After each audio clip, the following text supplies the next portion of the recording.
Have you guys ever wondered what triggers a person to kill someone without having the slightest bit of guilt? Very popular shows such as Criminal Minds and CSI inform us that people who think like that are referred to as serial killers. Serial killers, they come in all shapes and sizes, sometimes even in the form of little kids. Yeah, things are about to get pretty creepy. Hello YouTube, welcome back to the most amazing top 5, I'm Court McGinley. Now before we get started, I want to know, what do you think is the best punishment for a serial killer? Let me know your thoughts down below. Alright, it's time to jump into our list of the top 5 children who became serial killers. In at number 5, Joshua Phillips. Joshua's mom went into her son's room to do some tidying up when she noticed his waterbed was leaking. When she went to take a closer look, she realized that it wasn't water. Yeah, I bet you guys know where I'm going with this one. It turns out her son had stored a dead body of a young neighbor girl under his bed, and the water the mom thought she saw was actually the girl's corpse leaking blood and fluids that were built up for days.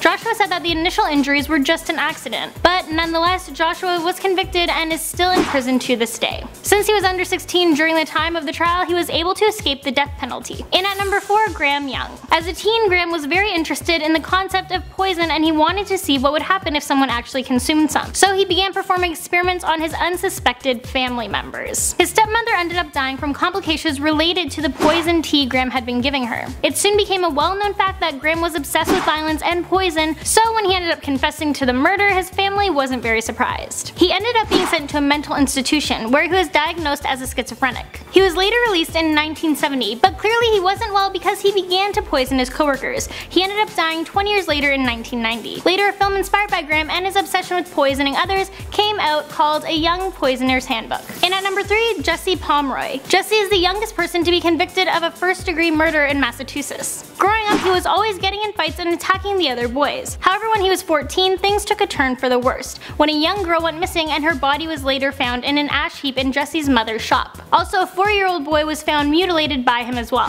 Jesse went to prison and was there for decades until he passed away in 1932. Coming in our number 2 spot, Jordan Brown. At the age of 11, Jordan killed his father's 26-year-old, 8-month pregnant fiancée, Kenzie Marie Hook, by shooting her in the back of the head. And both she and her unborn son died as a result of this attack. 45 minutes later, Kenzie's 4-year-old daughter was the one to find her. The gun Jordan used was an Easter gift that was given to him by his father. Jordan was initially charged as an adult for this fatal shooting, but as attorneys looked over the case, he was sent to a juvenile detention center. 3 years later, Jordan was tried as a juvenile. Realistically, Jordan should have had a life sentence without parole, but due to his age, he got a lower sentencing. And finally, in our number 1 spot, we have Mary Flora Bell. According to UK authorities, at the age of 11, Mary was apprehended and told authorities that she strangled a 4-year-old to death. When asked why she would do such an awful thing, she said that she did it solely for the pleasure and excitement of killing. Then a few months later, a 3-year-old suffered the same fate. After, she would return to the body and carve an M into his stomach. She was then sentenced and sent to juvenile prison.